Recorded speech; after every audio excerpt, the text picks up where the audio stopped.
continue to give the spiritual basis for joy and happiness. Now, there's another side to the whole equation here. That is, how does a person go through pain and suffering, or has to deal with the pain and suffering of others? How do they maintain joy and happiness? That's something we'll discuss next week. Today I just want to focus on joy itself and happiness itself, why it's important and how to achieve that. Now, I just listened to a lecture from a Harvard professor who's the guru of happiness. You got his name, I think his last name is Ben Shachar, a Harvard professor who started his class with 9 students. A few of them dropped out. 2 years later, he had 900 students, the largest class in Harvard, teaching happiness. And I listened to one of his lectures, and it was a very interesting, fascinating lecture, and I found it very, it was educational for me, but it really did not give one single reason why a person should be happy. I'm sure he has other lectures that he might pull that in. What he did speak about was how people could get happiness through, focusing on the positive, how they can get happiness by exercise, by proper breathing, meditation, and various other techniques. But I found that to be like a check. It is written out that has no money in the bank to back it up. Yes, there are many techniques to be happy, and some of them are illegal. Take certain medication that makes people happy, but it's not backed up by anything within you. And if it's just techniques, and I'm not against any of these techniques, if meditation and exercise and proper breathing and focusing on the positive, if that makes people happy, that's wonderful, that's great. And everyone should do those things if they're not happy, because it's not a good thing to be depressed. And one should look for every means possible. But what this class purports to do, what Judaism does, is to give you the underlying foundation why there should be happiness and why happiness is attainable even without all these techniques. The techniques can help and they should be used whenever necessary. So the question is, why is joy and happiness so important? Why can't I just be miserable? I like to be miserable. I like to be depressed. I thrive on it because there are some people who do. So why are they doing the wrong thing? Let's put it in those terms. And the first reason is that joy is synonymous with life. And Judaism says you have no choice. Ubacharta b'chayim, you have to choose life. It's not your choice. You want to be miserable? That's not your choice. Just like it's not your choice to be a thief. Yeah, you physically you have the choice. No one can stop you ultimately from doing something illegal or immoral, but it's wrong. You're supposed to choose the right thing. Well, the choice of not happiness is an immoral choice. Because life is what we are obligated to look for, preserve, and enhance. And joy is an integral part of life. And Judaism is about life. Judaism, more than any other culture, ancient or modern times, celebrates, glorifies, sanctifies life. There are some cultures who have the opposite view, that death to them is the most glorious thing, and the rest of society doesn't go to that extreme. But nowhere will you find the need to embrace life as strongly pronounced as it is in Judaism. And as we mentioned in an earlier class when we spoke about gratitude, that the word gratitude is associated with the word chayim. V'chol hachayim yoducha sela. All those who are alive, thank you forever. So gratitude is associated with the word chayim, life. And gratitude and happiness go together, as we discussed. That's what makes life life. But it's more than just life in terms of our own personal lives, what makes life human life, as opposed to just being physically alive like an animal or a plant. It's that you are able to go out of yourself. You have a relationship with others. That's why Chaim is a plural word, because life is not worthy of the name life, for a human being at least, unless it's shared with someone else. That you're able to go out of your own shell to be connected to someone else. And that is what joy is. Joy is the ability to live in the full sense of the word. Joy is not just life, but joy is music. Now, that's not what I wanted to say. I don't know why.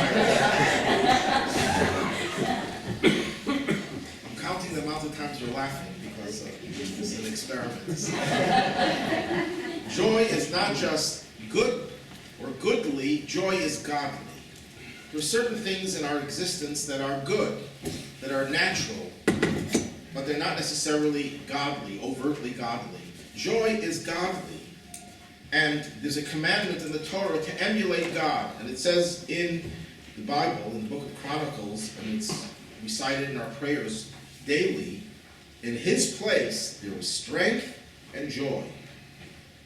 So what we see from that is that God identifies with a trait of joy. God, of course, can't be defined by any definition, joy, love, or anything. That would make God finite. But God identifies with certain traits.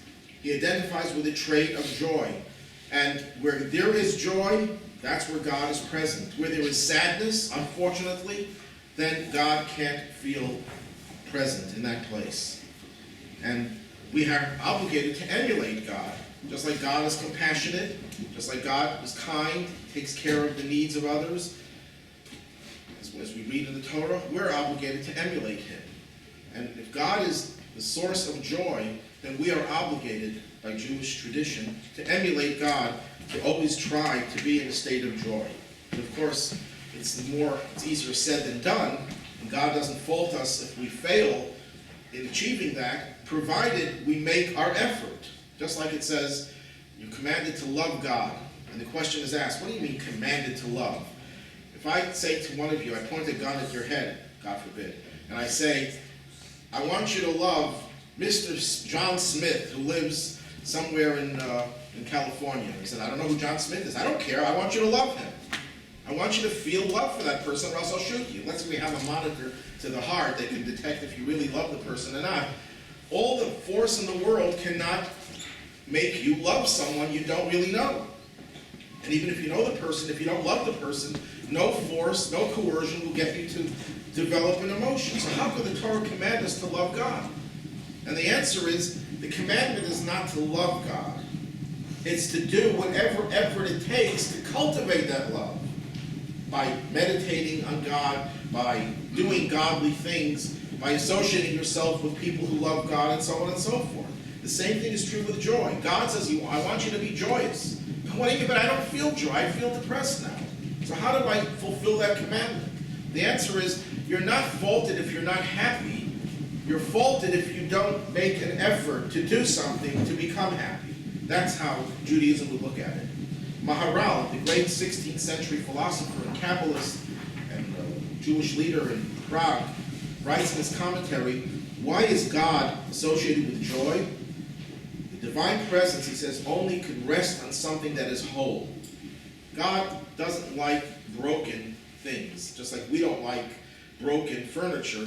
God likes whole things. There's a famous Hasidic aphorism, there's nothing more whole than a broken heart. But that's a different subject that I'm going to, if you have that question, how do you reconcile with what I just said, you'll have to remind me later on to try to answer that. But God wants whole things, things that are intact. A person who is in a state of joy is a whole, intact person. A person who's depressed is shattered, is broken. And God doesn't feel comfortable if we use anthropomorphic terms about God in a place that is not whole. But then, it's not just the God out there is happy and we have to try to emulate God. We have a godly soul. We have a spark of God within us. And that godly soul is in a state of joy. That's its natural state. The animal soul, I mentioned this last week, that children are more happy by nature. That's not because of their godly soul, that's because of their animal soul. The animal soul begins being very happy. But what happens later? The animal soul, by definition, goes through the process of going from happy to less happy to depressed. It's like the law of gravity. The law of gravity is that physical things go down, not up. Spiritual things by nature go up. Your animal soul starts up high over there because an animal is nothing to be sad about. The animal has all its needs taken care of, but when you get older, your animal soul says, I'm not satisfied with just this. I want more. I want more stuff, more pleasure, more fulfillment. And you never get as much as you really want. The animal in you has an appetite that is insatiable. So what happens is the animal soul gradually deteriorates, degenerates from a state of happiness, contentment, to a state of unhappiness. The godly soul never loses its happiness and joy. The only thing you can do to the godly soul is cover it up. You can cover it up so you don't feel the natural joy that the godly soul has. And then you feel miserable, because there's nothing more miserable to a happy person when you don't let them be happy. And the godly soul wants to be happy, wants to exude this joy and happiness, and you're covering it up with your animal depression. Get your animal depression off my back, the godly soul is telling us every moment. And the animal soul just sits on the head of the godly soul and doesn't let it get up. So the godly soul is not happy. Not because its nature is not to be happy. Its nature is to be happy. So joy comes from within if we're in touch with our godly soul. Once we reveal our soul, so there are 5 benefits. It gives us more energy, because a happy person is more energetic. Number 2, it allows us, it empowers us to overcome our temptations, and it curbs our evil impulse, our animalistic tendencies. 3, it gives you the ability to love God, and by extension, to love others unconditionally, because the animal soul can also love conditionally. The animal soul is into this quid pro quo. What do I get out of this relationship? Oh, you'll give me something? I will love you in return. The godly soul is unconditional love. But if you don't feel your godly soul, you don't have that unconditional love. When you're happy and you're in touch with your godly soul, you could give unconditional love. And ultimately, you can change the world with happiness, with true happiness that comes from your soul experiencing its natural state, its natural godly state. In Hasidic literature, we're told that joy, simcha is the Hebrew word for joy, could break through boundaries. Whatever barriers exist in this world that God himself created, with the intention that we break through those barriers. There are certain barriers that are made to stay. You don't want to separate certain things that are made to stay, that are part of nature. You don't want to destroy nature, but there are certain barriers that God himself created in order for us to overcome them, in order for us to surmount them. Or sometimes, forget about surmounting, just break them down, just pierce through them. Well, simcha, joy, is one of those powers that gives us the ability to break through barriers. And one illustration of that point of breaking through barriers is, let's say you have someone that you don't really like, and you're marrying off a child. I don't know if this works in secular society, but in Jewish society, this is the ultimate analogy. And now your erstwhile enemy comes to that celebration, to your wedding. He wasn't even invited, but he shows up, he crashes the party. You're in such a state of joy that you're marrying off your child. And I can tell you from experience, there's no greater joy than marrying off a child. That's the ultimate joy that a human being could experience. All of a sudden, all the feelings of enmity, all the feelings of contempt, or any other negative feeling you had towards that person disappear. They may reawaken the next day, but while you're in the state of joy, it's like, try this, drink a few cups of vodka. Bring in someone you don't like. Either you're going to punch him in the nose because the hatred, the deeply rooted hatred will come out and you'll really try to clobber that person, or you'll hug and kiss the person. One or the other. If the hatred is not down to the core, all the feelings, negative feelings, will disappear. And if you don't believe me, try it. Not during class. So joy has the power to break through barriers. And there are many other barriers. There are barriers within us. Barriers between our mind and our heart. Barriers between our feelings and our actions. Joy removes those barriers. That's the power that joy has. And we'll talk more about it next week. About the connection that joy has.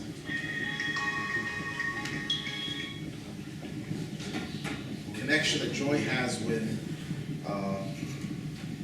royalty. This is an expression of the Talmud that kings, royalty has the power to break through barriers. And I'll explain what that means in the next class. There's a story in the Talmud, a beautiful story. Rabbi Broka was his name, meets up with Elijah the prophet. Elijah is the biblical prophet who ascends to heaven in a chariot of fire, and Jewish tradition has it that he comes down to visit very holy and very special people throughout history. And Elijah is now standing in the marketplace with this Rabbi Broka.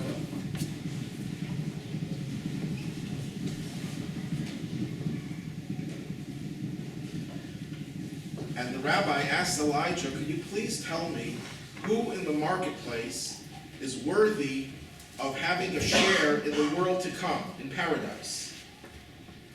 So he points out two brothers that were standing in the marketplace. So the rabbi goes over to those two brothers and says, what do you do for a living? And they said, we are comedians. We bring joy to people. That's the end of the story. So, sometimes we might think these comedians are doing us a disservice by all their levity, but the truth is that if the humor is proper humor, and that's a big if, and you cause people to be happy, even though it's only a temporary happiness. A joke gets you to laugh, but it doesn't bring you happiness. It just takes away the edge off of the lack of happiness, and it gives you the opportunity to really develop your happiness. But because they did this, that service entitled them to a share in the world to come. We know nothing else about these people. We don't know how righteous they were, how pious they were.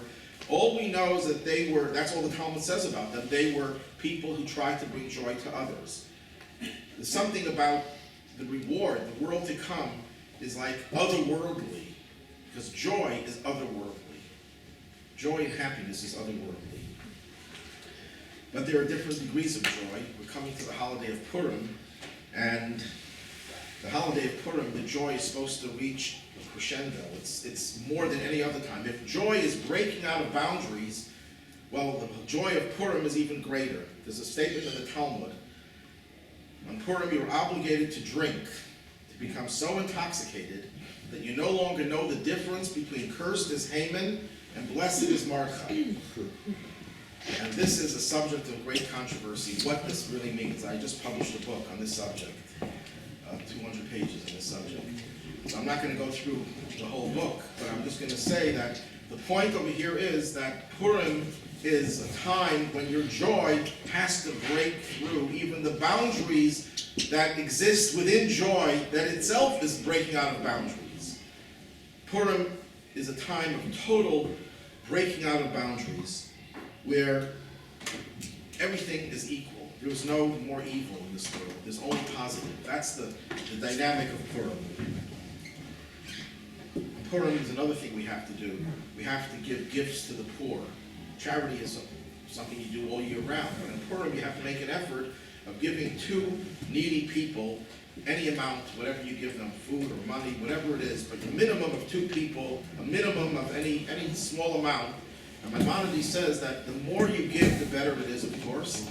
But then he says something to the extent that that's the greatest expression of the divine presence when you help the needy on Purim. And the Rebbe explains, and this is a long discussion, I'm not going to go through the whole thing, that what Maimonides is trying to say is that The joy of Purim is about going out of yourself. Just like the drinking metaphorically means losing your own identity, going beyond your own identity. That's what it is in terms of giving to the poor. Normally giving to the poor is, I'm doing my obligation. I have an obligation, you're the poor person, I will help you. Purim, it's not fulfilling your obligation, it's going out of yourself, that your joy is the other person's joy. You don't sense your own joy, you sense the other person. Total going out of yourself, because that's what joy really is, going out of yourself. And that itself, there are different levels, different gradations. Now the question is, we know why joy is so important in Judaism, but what is it that could make us happy? What are we supposed to reflect on? So I have over here 1, 2, 3, 4, 5, 6, 7, 8, 9, 9 different steps over here of joy, and I would like to go through them now. I'm going to go through them one at a time. The joy of being alive. These are things that every person has to reflect on from time to time. God did not have to create us. We are not absolute beings. An absolute being means you have to be here. God has to be here. That's his definition. The Jewish philosophers use that Hebrew term, mechuyav hametziyut.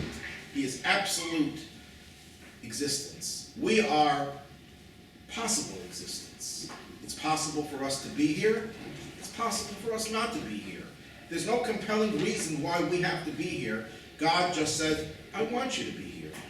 So that we have to recognize that every second we're alive, we are a product of God's kindness, that he says, I want you to be here when you didn't have to be here.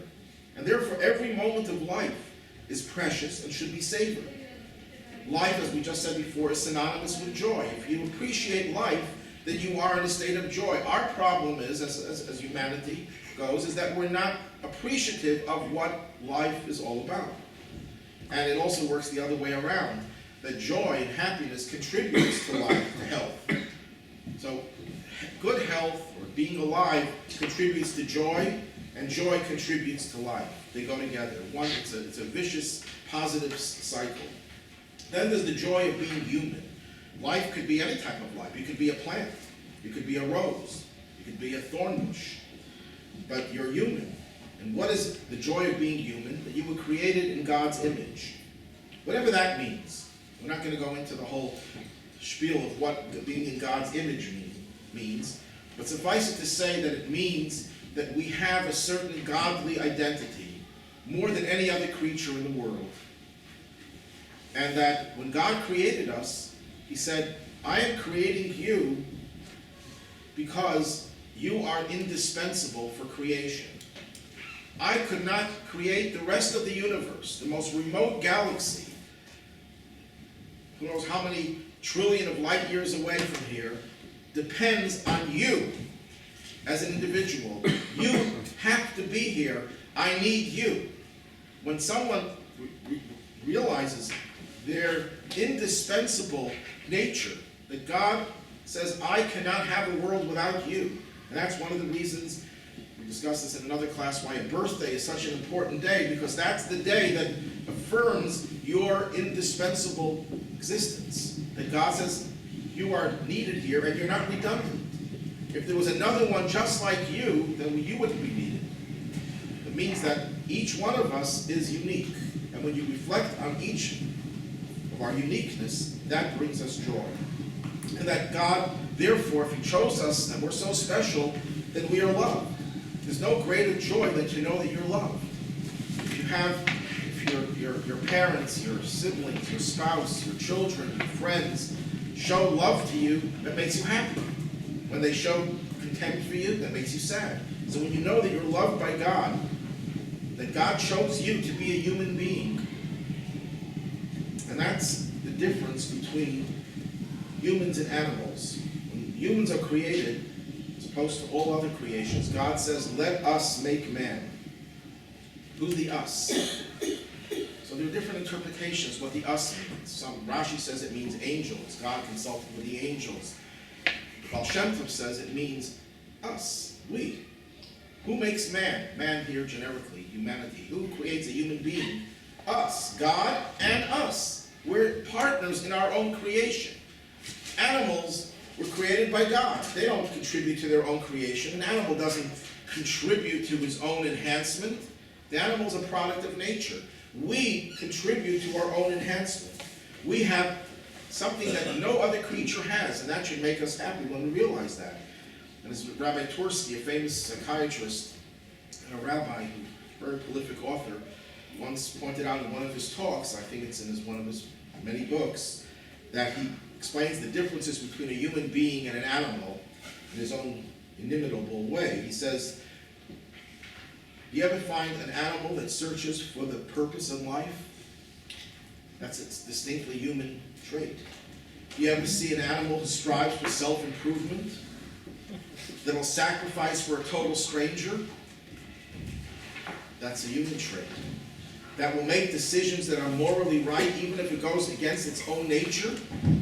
Its own nature says it wants this piece of food, but morally it's not his. It's not mine. I can't take it. But I'm hungry. I'm starving.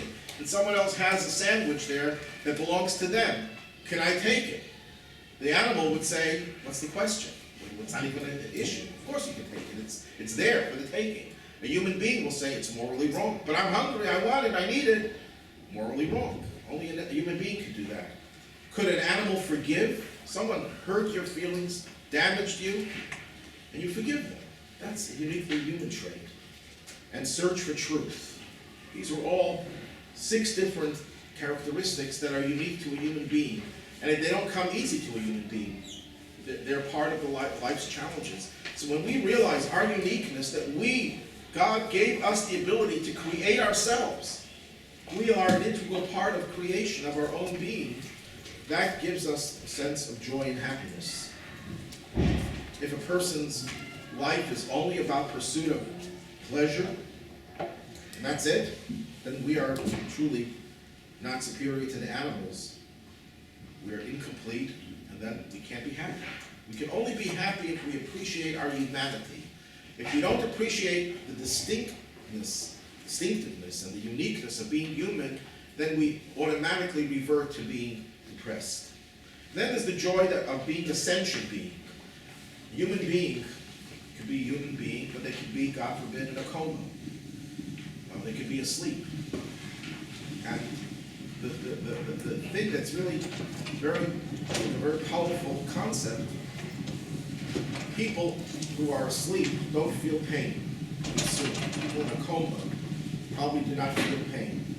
So why do we want them to wake up? Because you can't imagine a greater deprivation of goodness than not to be conscious. That's what, the fact that we are conscious and we're aware of what is going on, that is another reason to be happy. That's a reason to savor every moment that we're conscious and we're awake. They said that Napoleon would hardly go to sleep because he didn't want to miss the joy of being an emperor. Well, we should not waste a second that we're awake and conscious to not savor. We should savor every moment of it. Look, we are aware of what's going on. We have consciousness. And that's itself a great source of joy and happiness. We take for granted. We don't even think about it. But this is something to meditate on. These are all meditations that you could always use. And they're not just meditations as techniques, because that's what a lot of meditation is. It's a technique to calm yourself, which are good and should be used if you need it. But these are meditations that are substantive, that are based on truth, that are based on reality. Then we get to another level, joy of being able to serve God. You can live your life, you're a sentient being, you're conscious, you know what's going on, you're happy that you're a human being, chosen by God to be human, but then your life could be devoid of any meaning. The fact that God says, I am creating you and giving you an ability to serve God, that itself is the greatest source of joy. And there's a beautiful story of the 2 brothers, Zusha and Elimelech. These are the 2 great Hasidic masters, 3rd generation of the Hasidic movement. 2 brothers. It's hard to say who was who was greater, who was holier, but they were both, in each in their own way, incredibly holy people. And there's a story of how they were thrown into a prison for whatever crazy reasons the anti-Semitic municipal government had to throw them into prison. You didn't need a big excuse if you were Jewish and if you were a rabbi. And these prisons were not like prisons today in America. These were just holes in the ground, dungeons, one room where everyone, all the criminals were sharing the same room. And of course, it's a very depressing place to be in. And then Elimelech, I think it was Elimelech, is really depressed. So his brother Zusha says to him, Elimelech, why are you depressed? And he says, why am I depressed? I'm not depressed because I'm in jail. I'm not depressed because they don't give us food, we hardly have anything to eat. I'm not depressed because these are criminals that we're living together with, who knows what they can do to us. I'm depressed because in the middle of the dungeon, there was a huge vat where all the refuse, all the excrement, all the waste materials were dumped there. And not only was the stench horrible, but according to Jewish law, you cannot study Torah or pray in the presence of such filth. You cannot say a prayer in the bathroom. That would be a contemporary application of it. And that room was essentially a bathroom. So I can't even pray. I can't even study Torah. I can't say Psalms. How could I not be depressed? And Zusha says to him, Elimelech, I don't understand you. Why were you happy all along? Because you were able to pray. You were able to study Torah. You were able to do a mitzvah. Why were you so happy? Because this was God's commandment. You were doing what God wants you to do. You were serving God.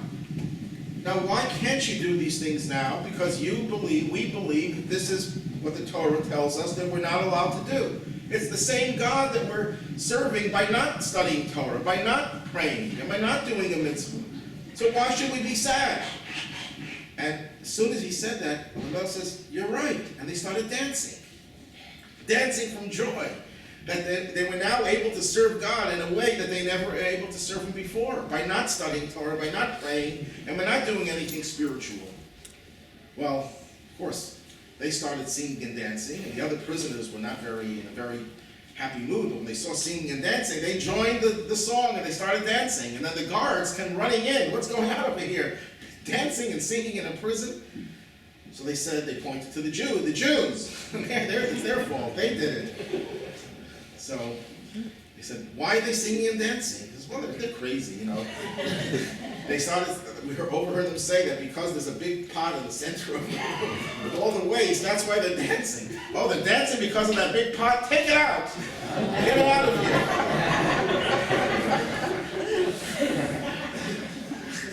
And now they were able to sing and dance for a different reason. Yeah, sure. I was wondering if you could speak a little bit about the nature of suffering and its relation to Torah. That's next week. So here's the story that they recognized that they had an ability to serve God in unique ways. There's no such thing in Judaism, at least, of an opportunity where you're deprived of the opportunity to serve God. And therefore, that itself is the greatest joy. That everything you do has meaning. Even to use the example that I always like to use, because I had to go through this, and I still have to do this every now and then, walking down a supermarket aisle to look for food that's so non-spiritual.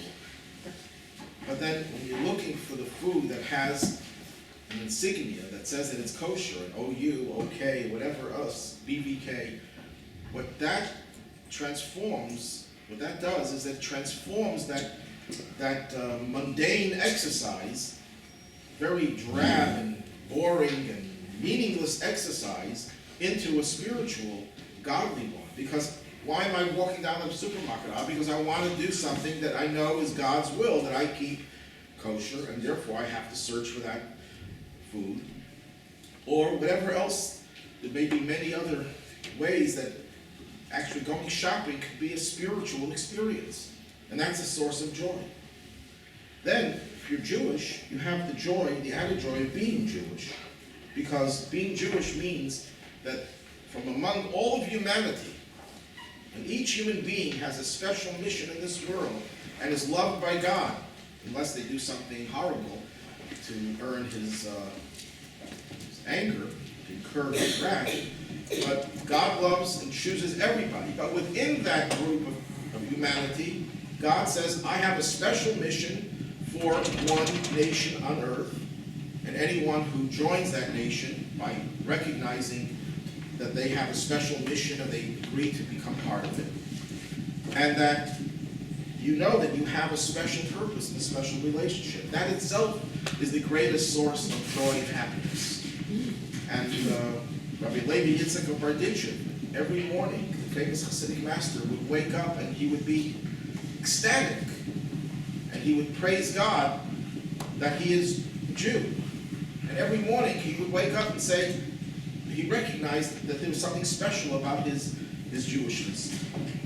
I once went through a whole list of things that identify us in terms of our physicality, in terms of our personality, in terms of our beliefs, in terms of our associations, in terms of our hobbies and vocations. And if we had to give up every aspect of our identity, everything, let's say if we're male, we'd have to become female. If we're Bills fans, we'd have to become, who do the Bills fans hate? What? The Dolphins, okay? Whatever we are, if we're Democrat, we have to become Republican. Every aspect of our identity would have to change, but we can keep one. A Jew would say, the only thing I would keep is that my identity as a Jew. That's how precious the identity of a Jew is to a Jew. That he'd give up everything. He'd even become a Yankees fan. If you're from Boston, that would be the worst.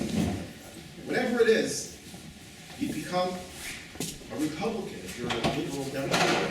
And that can be horrible to some people, and vice versa to others. Whatever it is, you would have to give up. But if you can keep one thing, your gender you'd have to give up. You'd have to give up your employment.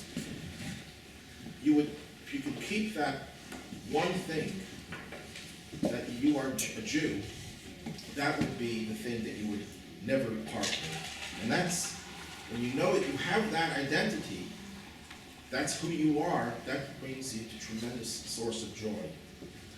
Then we get to the joy of the mitzvot, of a mitzvah. Every mitzvah we do is not just a good deed. If you go to Hebrew school, they teach you that a mitzvah is a good deed. And I can't argue with it, because a mitzvah is a good deed. But a mitzvah is so much more than just a good deed. The word mitzvah literally means commandment, because it is something that the Torah tells us God commanded us to do. So what's the great thrill of being commanded? If you command your kids to do something, they don't say, I'm thrilled. Although, grandfathers like to brag about their grandchildren. I have a grandson in Florida, maybe because he lives in Florida. If you ask him to do something, chore or anything, he says, thank you for giving me an opportunity to do a mitzvah. He's 10 years old. How old is he? I can't remember their birthdays. So anyhow, but most people, don't like the idea that they are commanded to do something. But Judaism puts a different spin on what the meaning of a commandment is. A commandment, the Hebrew word for mitzvah, which literally means commandment, also has a root that means connection or bond. That we are bound together.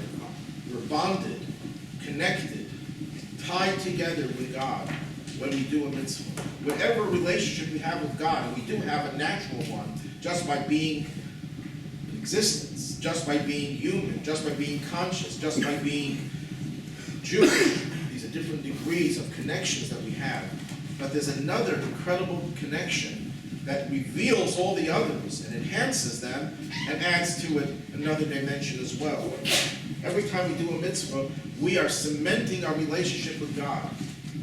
Imagine if, just to use a mundane example, if we were someone that we really thought of as a great person. Some people glorify athletes, some glorify movie stars, some glorify, I was about to say politicians, but then I take that back. Some glorify, people who are brilliant, great scientists, whoever is your model of a great person, someone you would love to meet. And someone tells you that if you do this particular action, that person will come to visit you in your home. And he will not just come, or she will not just come to visit you, but have a relationship with you. You will become best friends of this great scientist who won the Nobel Prize. We come to you because he or she feels that you are a special person and wants to have a relationship with you, even though you know nothing about the subject that they earned the Nobel Prize in. But they want to have a relationship. That's a thrilling thing. Imagine that not just a scientist, someone who won the Nobel Prize, although God never won the Nobel Prize yet. Not yet, at least. But if God says, I want to be related to you, I want to have a connection, a relationship with you through the mitzvah, there's nothing more exciting than that if you think about it, if you meditate on it. Because every mitzvah not just connects us to God, but if we think about it, it validates our existence. It says to ourselves, I have a purpose, and I am now given the opportunity to realize the purpose for which I was created. I'm legitimate.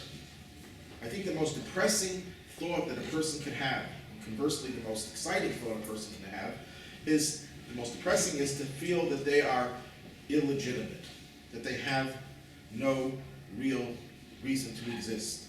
When something validates you with reason to exist, that is the greatest source of joy.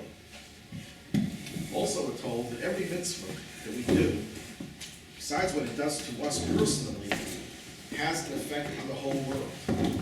There's a cosmic effect of a mitzvah. If I had to use an example, I would say, I want to do this anyhow, get all the nuclear weapons from all countries in the world and find some distant planet to detonate all of those arsenals all at once.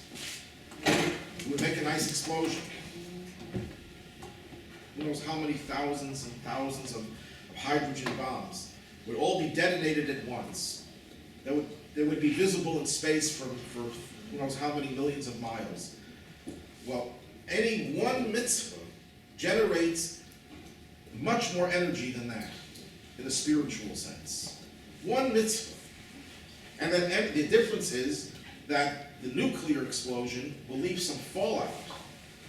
But even the fallout has, it may take 10,000 years before it dissipates. But the mitzvah never dissipates. The cosmic effect that one mitzvah has is infinite. One mitzvah, performed even once. If you knew a person who you could encourage to do one mitzvah, and you know he's never going to do the mitzvah again, you would still encourage that person to do it. Because one mitzvah has infinite power. And if a person does that mitzvah and they reflect on it, because we often don't reflect, we do it mechanically, that would bring great joy. Also, the mitzvah that we do, because it generates such power, ultimately brings about the final redemption, the purpose for which we were created.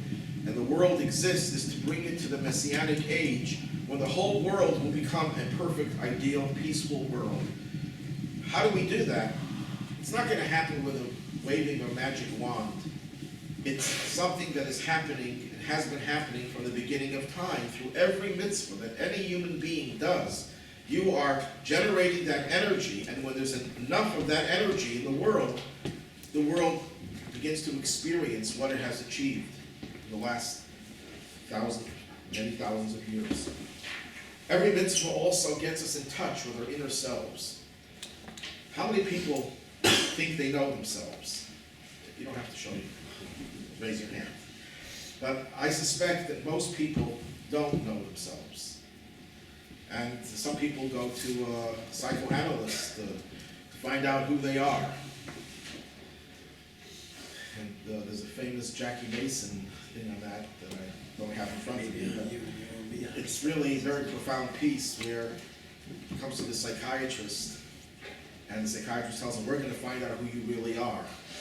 And then he goes on in a very humorous way, saying, why do I need you to tell me who I am? Maybe I don't like what I find, and so on and so forth. But the greatest joy that a human being can have is self-discovery.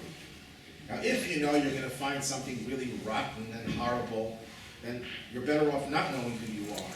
But Judaism believes that if you dig deep enough, you'll find something very positive and holy.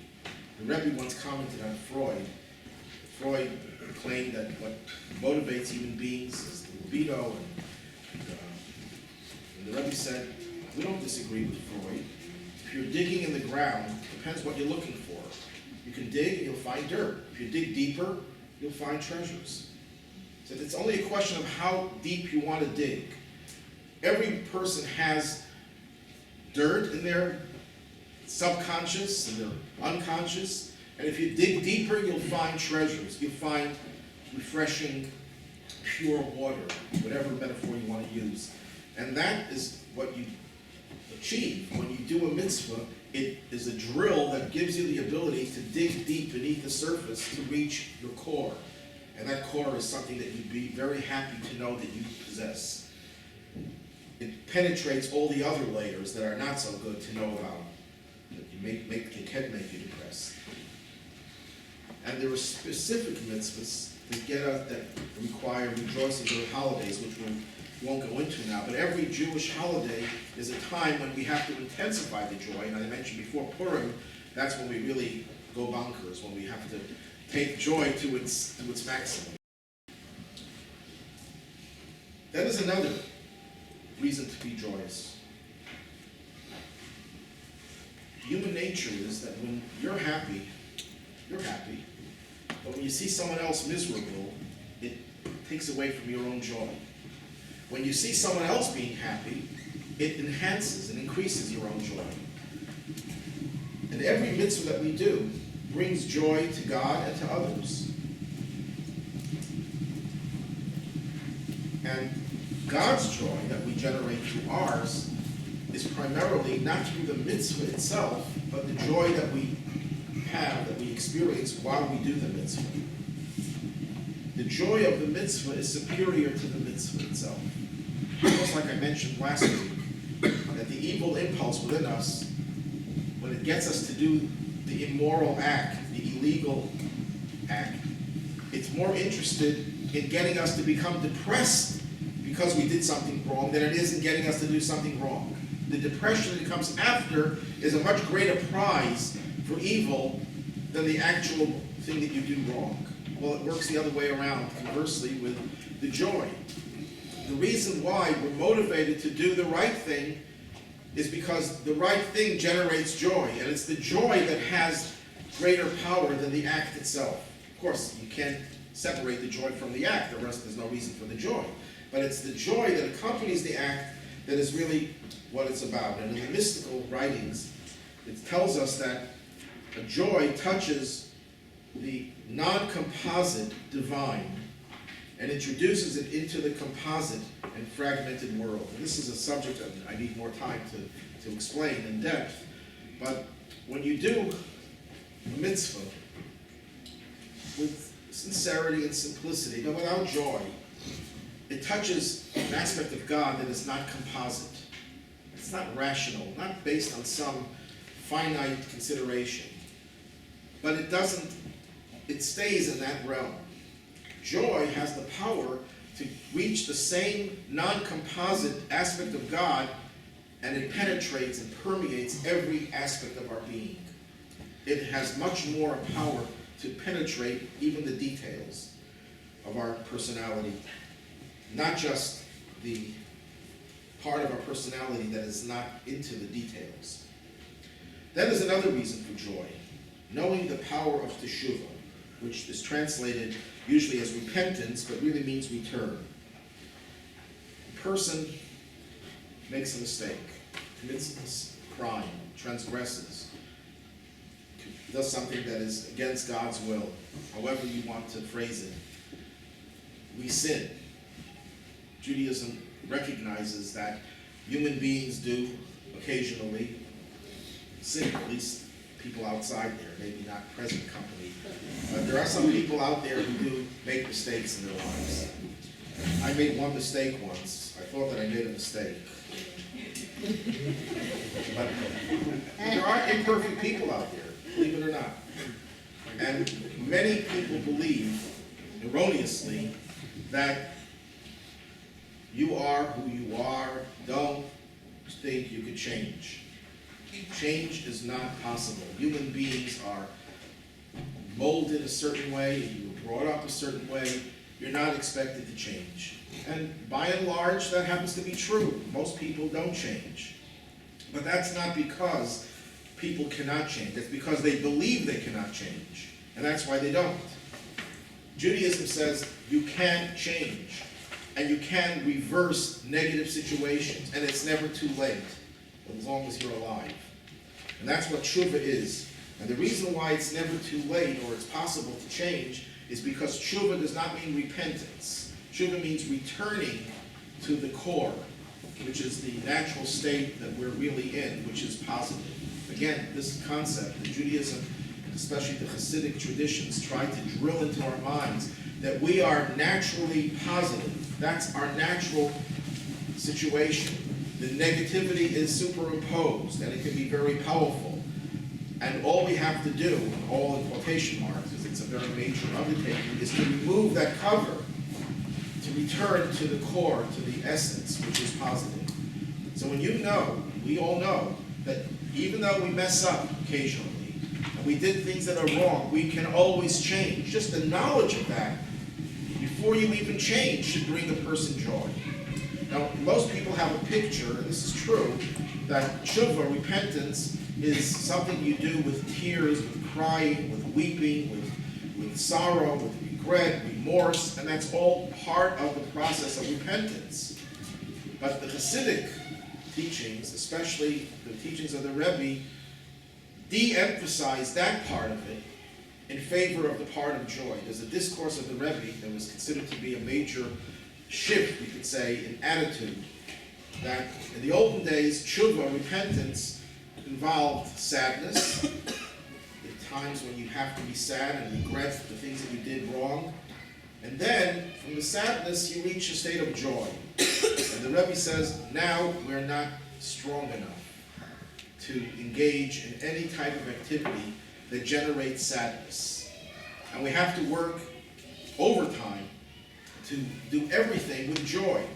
And the Rebbe explained that tshuva, even though it involves changing and regretting what you did in the past, even that you can do with joy.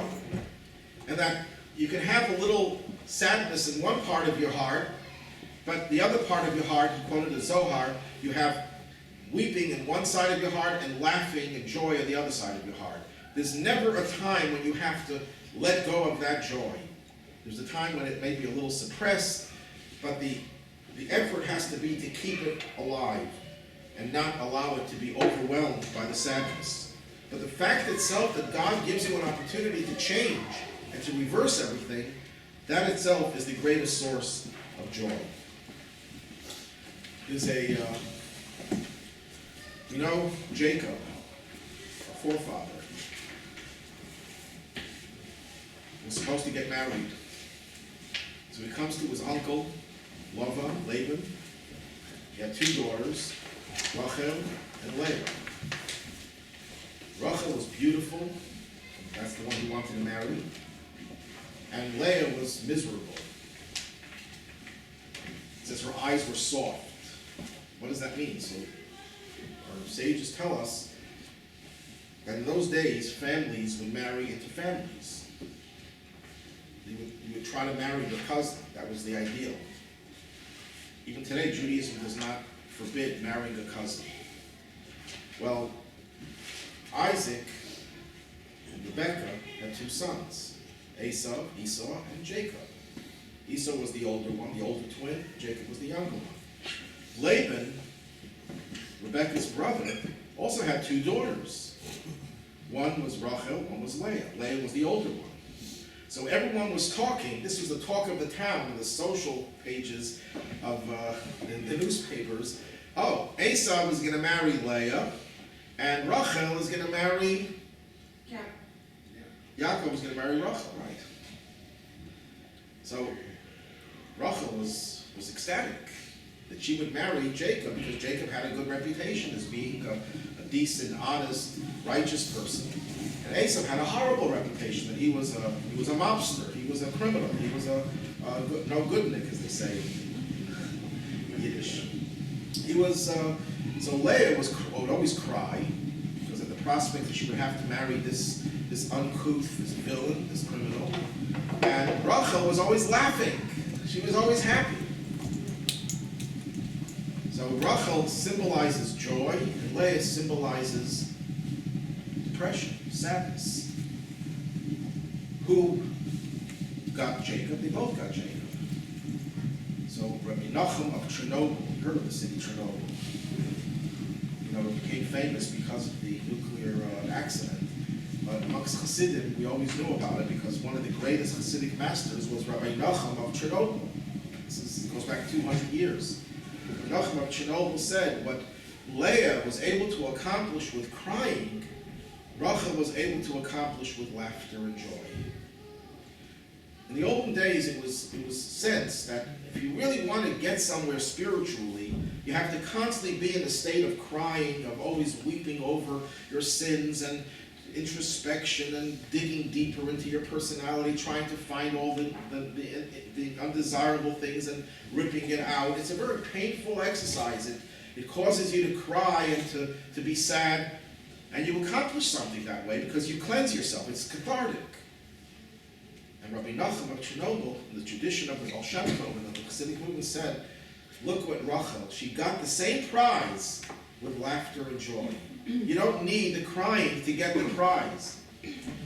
That's the statement. So the question that I had was, then why is it that all of the greatest Jewish leaders, most of them, and including King David and the Mashiach, are descendants of Leah, not of Rachel? If Rachel's approach of joy is superior to Leah's approach of sadness, so why does Leah get the prize? She gets more of Jacob and of his progeny and of this future than Rachel, the joyous one. And the answer is that Rachel was naturally a happy person. She was raised as a happy person. When you're telling your child you're going to have a glorious life ahead of you, the child is going to be a happy child. It doesn't take much to keep that child happy. Leah was raised to be miserable. She was told, not necessarily by her parents, but people were saying, you're going to marry, you're going to have a horrible life ahead. She was really raised to be miserable and sad. But Leah transformed herself. Leah was able to change herself. When did that happen? When she had her fourth child. When she had Judah. Remember, Judah is the symbol of gratitude. And she says to herself, I am thrilled, I am ecstatic now, because she knew, it says all the matriarchs were prophets, that Jacob was going to have 12 sons that would become the progenitors of the Jewish people. Each one would lead another tribe. And she said, well, Jacob was going to have 4 wives, and if you do the math, it means each one of the matriarchs would have 3 children. So when she had her 4th child, God is so kind to me that he gave me one more than any of the others. She said, now I'm happy. For the first time in my life, she experienced true joy and gratitude, which goes together with joy, and she transformed her whole personality. And that's the lesson, and the Rebbe makes this point, that the joy of a Baal Tshuva, of a person who returns to Judaism, is greater than the joy of a tzaddik, of the righteous person who was naturally righteous, who grew up in a positive atmosphere. In other words, if you are naturally a happy person because everything in your life was good and positive and happy, that's great, that's wonderful. You'll get the prize. You'll always have a good life. But the person who is not happy, the person who grows up with negative influences in his or her life, the person who was in the wrong path, and they change because they begin to recognize the reason to be happy. And they become Yehudas, they become Judas, they become grateful people, and they really appreciate the joy. Their joy is infinitely greater than the person who is naturally happy. So, last week I said, if I have to be envious of anyone, I'm envious of someone who is naturally happy, a naturally happy person who genetically is just, they have it in their DNA. Yes, you can be envious of that person. But you can achieve greater joy when your nature is not to be happy and you transform it by transforming your actions, your behaviors, and the way you think.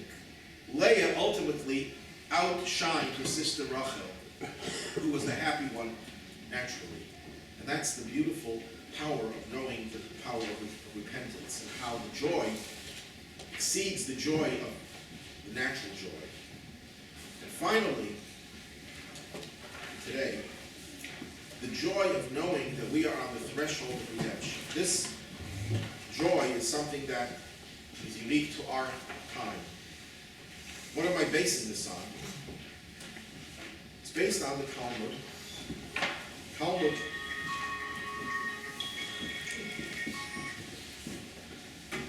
Talmud says that the world will go through different stages. And when it reaches the 6th millennium, from the way you count from Adam, that's like Friday, which is on the eve of the Sabbath. The Messianic age is the Sabbath, the Shabbos, Shabbat. So that we know that Friday, when does Shabbat begin? It begins not Saturday morning, not Friday at midnight, it begins at sunset. And you could add on. You could start Shabbat even earlier than sunset. Based on that, rabbis who lived 200 years ago said that we are now living in the very last throes of the period called Galut, or Golah, the exile. And that period will end with the Messianic age, the coming of the Mashiach, who will usher in the Messianic age, and bring the world to its intended state for which it was created in the very beginning. God created the world, the Talmud says. This is not even mysticism, this is straight Talmud, for the purpose of the Messianic age. Messianic age, some people think, is a time of reward, but it's not necessarily reward, it's the fulfillment, the completion of our purpose in this world, to live in a world that we perfected. It's our perfected world, not God's. God only does half of it. We have to do the other half. That's where Judaism is unique. Because other religions say, we can't do anything. God has to do it all for us. And you just have to put your faith in God, and that's enough. Judaism says faith is great, but we are the ones charged with responsibility and empowered to make the world change. And when we do the requisite amount of mitzvahs that generate this cosmic energy and affects the world permanently, when you have the critical mass, that's when the Mashiach comes and takes the world over the top to its final destination, when the world becomes an ideal world. And if you ask, well, what are we going to be doing then if it's such a perfect world? Well, then there's no limit to how much you can grow. You can grow. Growth does not always have to be in reference to negativity. Right now, growth is getting away from the negative. In the Messianic age, growth will be within positive energy. There'll be higher and higher levels, which is a subject that we should discuss in a separate time, because it requires a lot more analysis. However, whatever that means, the Messianic age is the utopian age. It's an age when we will not have to suffer from wars, conflicts that we're seeing right now in the world. We won't have to suffer from all sorts of prejudices and anti-Semitism, chief among them. We won't have to suffer from illness and all the negative things that this is what life today is about. And we are now at the very end of that period. That's something that was said by rabbis hundreds of years ago. As we're progressing more and more, the emphasis that we are on the threshold of the Messianic age has become more and more pronounced. The Rebbe was the one who actually put much more emphasis than any other of the great Jewish leaders, but it's generally accepted, and you read any of the writings of any of the major Jewish personalities in the last 100 years, especially the last 20, 30 years, that these are the most momentous times of history. And all the prophecies in the Torah, the Bible, and the Talmud, and Kabbalah have come true. Unfortunately, many of them are negative prophecies. For example, the Twin Towers is mentioned in the Zohar, that a nation will come, an Arab nation will come and destroy the towers in a major city. And actually gives the day of the month that it happened. That's in the Zohar, that's a Kabbalistic prophecy. But there are many positive prophecies that no one could have imagined that would ever come true. That Jews would be in control in their own country, in Israel. No one could have imagined that that would have materialized hundreds of years ago. They say that the idea of establishing a Jewish state was made before World War I. Someone, I forgot who it was, who said it, that that's impossible because 3 empires would have to crumble. The Ottoman Empire, the British Empire, and the Austro-Hungarian Empire. And they all did crumble. And then only because of that, Jews were able to go back to their own country. So all these prophecies, Israel was the most desolate country in the world. It was overrun by the Romans, and from that time onward until the last 150 years, Israel was essentially not a place that any human being would want to live in. Maimonides fled Spain and Morocco to go to Israel, and he couldn't last there. He said it's impossible to live there. He left after a few months, and he settled in Egypt. It was virtually impossible to live there because it was a desolate, barren wasteland. And there are biblical prophecies that this land will become the most fertile, most prosperous land, and it is. Israel is agriculturally the most advanced country in the world. It puts America and any other Western country to shame agriculturally. It turned the desert into a blooming, blossoming place. And these are just some of the prophecies that have come true. So what does that have to do with us? God seems to be doing everything. No, he's not doing it himself. He's doing it through us. Every mitzvah that we do generates another force that will bring us over the top. And the fact that we know that we are living on the threshold of redemption, that itself should generate the greatest joy that there can be. And the Rebbe once remarked, he says, I don't know why the Messianic age hasn't begun yet. He said, maybe there's something missing. And he says, I think what's missing is joy. That our joy is always connected to something. You know, I'm happy because I did this. I'm happy because of that. That's great. Maybe now we have to just have unmitigated, unadulterated, unconditional joy and happiness. And it's interesting that the word Mashiach, which is the Hebrew word for the Messiah, has the same letters as the word to rejoice. He shall rejoice. Yismach. Exact same letters, just rearranged. That the Messianic age is the age of ultimate joy. So how do you bring something that's positive? By doing that which is going to happen. Why wait for it to happen? In other words, if you're waiting, go to a wedding, and they have a whole meal, what do people do while they're waiting for the meal? They eat. The smartest part. People eat in preparation for eating. That's how human beings are funny. You know, we do the thing we're waiting. We do the things we're waiting for while we're waiting for something, we do those very things. Well, while we're waiting for the Messianic age, the Rebbe says, let's act messianically. What does that mean? Let's do things with joy. Let's do things with greater intensity, with greater fervor, with greater wholeness, with greater love, with greater devotion, with more positive energy. Why wait for it to happen when you can do it now? You could just take the Messianic energy and introduce it into our lives now. When you do that, it brings incredible joy. So these are some of the meditations that we should go through in order to generate the joy. Just focus on these things, and not take anything for granted. Any questions? Yes? How do you reconcile joyfulness you've been talking about so beautifully with grief at the loss of a parent, sitting Shiva? Is one supposed to be joyful during the Shiva? Okay, next week we'll really talk about joy and how to reconcile it with all the misery and sadness that exists in the world, pain and suffering of others and of oneself, of one's own suffering. So we'll talk more about it then. But obviously, Judaism recognizes that in a period of Shiva, God forbid, when a person loses a loved one, they're required to be sad. Tisha B'Av, when we commemorate the destruction of the temple, we're obligated to be sad. But sadness is a surface emotion. Joy has to be the underlying. In other words, if you have to have physical imagery of it, yes, the sadness will be on the surface, but underneath it, you can never lose that joy. You always have to maintain that joy. Someone once said, as a joke, it says in the Talmud, when you enter into the month of Adar, you increase the joy. When you enter into the month of sad month, you decrease the joy. So someone once said, Tisha B'Av has to be much happier than Purim. Why? Because it says when you enter into the month of Adar, you increase the joy. It doesn't say anywhere to decrease it. So you keep on adding on the joy until the month of Av.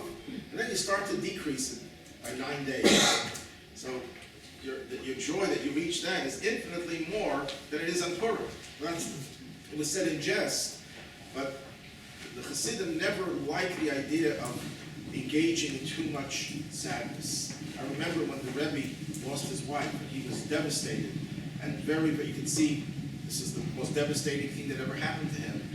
And people came to comfort him. And one man said, I wanted to give money to create an institution for the wife's memory for something. I forgot what the cause was, but it was a very worthy cause. But I won't talk to you now because you're at Shiva now.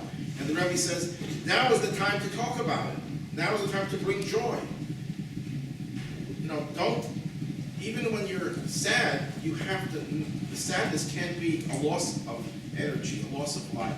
One of the things about the difference between sadness and joy is that joy is life, and sadness is the absence of life. You don't feel life. But sometimes sadness could also be a lively thing, something that generates energy. That's the type of sadness that gets you to do more good. God forbid a person loses a loved one. What do you say? Oh, my life is over. I can't handle it. I'm going to just retire from everything. Or do you say, I'm going to do something to fill in that void. I'm going to do more good in that person's memory. So even though it's sad, it's a sadness that has life in it. So it's not a contradiction to joy. But we'll talk more about it next week. Yes. I just want to, challenge that with a more extreme example.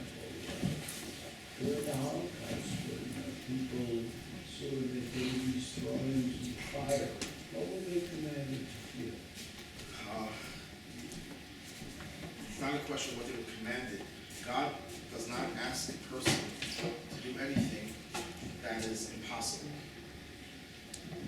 God will tell us to jump off a roof, maybe, but never to jump onto the roof. That's not humanly possible. So if it's not humanly possible, there's no such commandment. Obviously, when you saw those things, you could not feel the joy. But when a Jew was told, there's a story that I just actually saw yesterday on the internet.